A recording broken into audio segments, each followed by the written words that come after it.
Pemirsa, korupsi, gratifikasi, plagiarisme, politisasi rektor hingga dugaan jual beli dokter kehormatan membayang-bayangi citra kampus di negeri ini. Universitas sebagai kawah candra di muka untuk menghasilkan cendekia kini banyak mengundang tanya karena praktek ketidakjujuran oknum yang menghamba kekuasaan. Terlebih dalam beberapa kurun waktu terakhir, banyak elit politik yang mendapatkan gelar kehormatan. Walau secara aturan formal bisa saja itu dianggap benar. Bagaimana wajah universitas hari ini?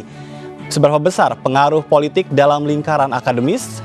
Saya Ajat Ratma, pemirsa, seperti biasa kembali hadir di One on One dan akan berbincang banyak dengan tamu istimewa. Sudah bersama kami Ubedillah Badrun, Ketua Asosiasi Program Studi Pendidikan Sosiologi dan Antropologi Indonesia melalui sambungan Zoom. Apa kabar, Mas Ubedillah? Baik, alhamdulillah, Kang Ajat. Terima kasih berkenan untuk berbincang banyak di One on One. Kita ingin berbicara tentang kampus dan politik ya. Kita tahu Mas Ubedillah banyak berbicara tentang politik, tapi sebelumnya sebagai seorang pengajar di kampus, bagaimana kabar kampus hari ini, Mas Ubed? Ya, kampus hari ini semua belajar di luar kampus ya, karena online dan tentu saja situasi pandemi COVID memberi pengaruh cukup signifikan terhadap proses pembelajaran saat ini, Kang Ajat. Baik, menurut Anda apakah kampus mampu untuk bisa beradaptasi di tengah pandemi COVID-19? Ya, saya kira kampus sudah seharusnya memiliki kemampuan adaptasi meskipun kita melihat banyak sekali problem yang terjadi di kampus ya terkait dengan isu mutakhir yang tadi sempat dihantarkan oleh Kang Ajat. Baik, ya. Sekalipun tadi dituntut untuk bisa beradaptasi, namun didera sejumlah masalah. Nah, ini kita akan berbicara tentang itu, karena kalau publik kan mengenal kampus ini lebih kepada peringkatnya, akreditasinya, begitu kan. Tapi apakah mampu itu semuanya itu menggambarkan seberapa berkualitaskah perguruan tinggi kita, atau memang tadi ada hal di balik itu yang publik tidak tahu? Ya, saya kira berbagai hal yang terjadi di kampus membuat kampus menjadi kehilangan atau mengalami semacam erosi marwah universitas ya. Karena problem-problem yang terjadi di kampus ternyata tidak hanya menyangkut problem teknis pembelajaran misalnya, tidak hanya menyangkut problem sarana-prasarana, tetapi jauh lebih dari itu juga menyangkut hal-hal yang sifatnya substantif. Misalnya terkait dengan plagiarisme, terkait dengan praktek koruptif misalnya. Dan saya kira peristiwa korupsi sudah menjadi konsumsi publik karena beberapa tahun terakhir ada cukup banyak pejabat kampus yang tersangkut kasus korupsi dan dipenjara misalnya. Tapi juga ada kasus-kasus lain yang saya kira mendera kampus, seperti misalnya soal gelar kehormatan yang kelihatannya seperti diobral begitu untuk gelar doktor honoris causa misalnya. Tapi juga ada misalnya ada profesor kehormatan yang diberikan oleh kampus dan lain-lain. Saya kira itu berbagai persoalan yang menimpa kampus pada akhirnya kemudian membentuk citra yang cukup negatif terhadap kampus, Kang Ajat. Baik, sebagai seorang dosen, bagaimana Anda sendiri melihat itu dan praktek ketidakjujuran yang membayang-bayangi kampus tadi mulai Anda sampaikan, korupsi, gratifikasi, plagiarisme, apa yang Anda rasakan sejauh ini?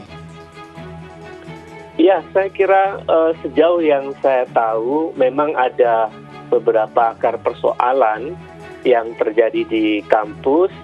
Karena ternyata proses-proses yang terjadi di kampus itu juga ada ruang, ya mungkin saya sebut sebagai ruang politis ya di dalamnya.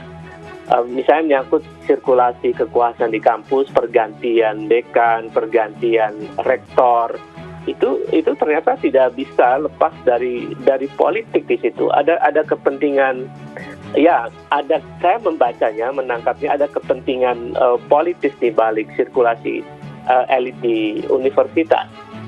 Baik, ini yang bermain politiknya apakah para akademisi atau ada elemen lain di luar kampus yang juga bermain di dalam kampus? Ya tentu saja ada mereka yang ingin menduduki posisi strategis di kampus, yang kemudian terkait penentuan itu ditentukan juga oleh elemen lain di luar kampus. Akibatnya terjadi komunikasi yang cukup intensif misalnya antara para kandidat di universitas yang bakal menjadi pejabat di kampus misalnya dengan mereka yang berada di luar kampus. Siapa mereka yang berada di luar kampus? Itu di situ ada area politisi yang saya tangkap ya. Misalnya begini, Kang Ajat. Misalnya kita melihat ada aturan di kampus bahwa untuk menjadi seorang rektor itu harus mengantongi suara juga dari, maaf kalau saya sebutkan, dari Menteri Pendidikan dan Kebudayaan. Jumlahnya 35%. Itu ada dimuat di dalam aturan menteri ya, Permendikbud, dan itu saya kira jelas clear itu terlihat 35% suara. Nah, sehingga banyak terjadi calon rektor yang mendapat suara terbanyak di internal kampus itu, tetapi karena tidak ada dukungan dari Mendikbud, itu dia tidak menjadi rektor. Nah, karena tidak menjadi rektor akibat dari betapa peran pentingnya Mendikbud karena punya suara 35% itu, disitulah ruang adanya lobby-lobby politik dengan kekuasaan. Karena menteri juga seringkali dia menjadi menteri karena rekomendasi partai politik. Dan pada titik itulah ruang interaksi antara elit kampus dengan elit politik terjadi, dan itu yang membuat kondisi kampus menjadi kurang sehat ya dalam beberapa tahun terakhir ini. Karena nuansanya sangat politis, bahkan di kampus juga kemudian terbelah antara kubu yang satu dengan kubu yang lain begitu, karena ruang keterlibatan politis dalam proses pemilihan rektor itu. Baik, artinya bahwa para akademisi, para guru besar yang tadinya concern hanya pada keilmuan, karena ada aturannya harus juga bermain politik, mereka terjebak begitu? Atau seperti apa sebetulnya? Iya, sebetulnya ini sesuatu yang disesalkan ya oleh para akademisi yang lain, karena kampus itu kan mestinya dia menjadi kawasan di muka untuk melahirkan kaum intelektual, ilmuwan intelektual yang mampu menemukan ilmu-ilmu baru, teori-teori baru, dan menemukan inovasi baru di universitas. Tetapi sirkulasi kekuasaan atau elit di universitas membuat situasi itu menjadi sangat politis.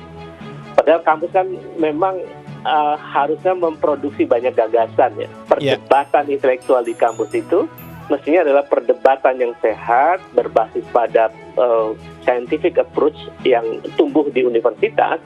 Tetapi sayangnya kemudian ketika sirkulasi elit kekuasaan di universitas itu terjadi, yang terjadi adalah nuansanya sangat politis. Dan menurut saya itu situasi yang tidak sehat, karena kemudian berdampak pada proses interaksi antar akademisi yang tadinya sehat itu menjadi tidak sehat. Interaksi misalnya antar guru besar, itu yang tadinya sehat menjadi tidak sehat. Nah, menurut saya ini perlu dievaluasi pola-pola yang terjadi dalam proses sirkulasi kekuasaan di universitas. Baik, itu tadi Anda sampaikan berkaitan dengan pengaruh politik. Tapi bagaimana juga dengan warna yang kita dengar ada beberapa misalnya untuk bisa menjadi guru besar, jurnalnya jurnal abal-abal. Ini kan sebetulnya di luar politik begitu. Kenapa juga bisa dipaksakan dan harus terjadi hal seperti itu di sebuah perguruan tinggi negeri? Nah, itu problem juga yang saya kira perlu kita diskusikan ya dengan baik, karena tidak sedikit misalnya seseorang menjadi guru besar itu kan memang ada syarat yang harus dipenuhi. Misalnya untuk menjadi profesor itu dia harus sudah mengajar selama 10 tahun.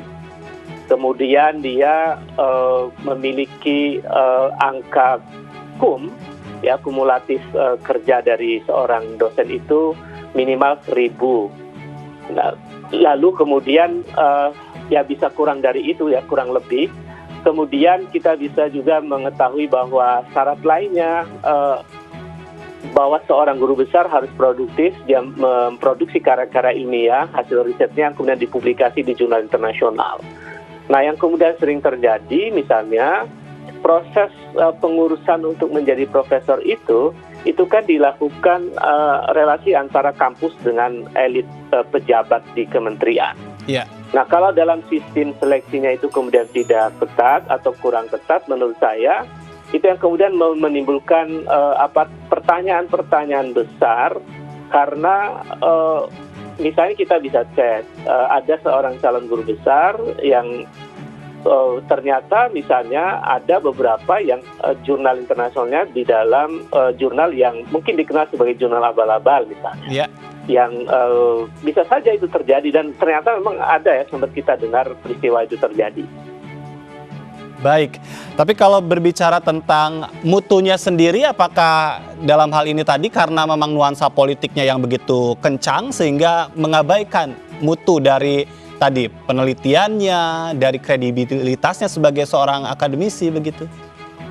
Ya, saya melihat begini Kang Aja. Jadi tentu tidak semua guru besar seperti itu. Iya. Jadi banyak sekali dokter ya saintis di kampus yang hebat-hebat, Betul. yang mereka menjaga independensinya dan menjaga kejujuran akademiknya di dalam proses produksi karya ilmiah.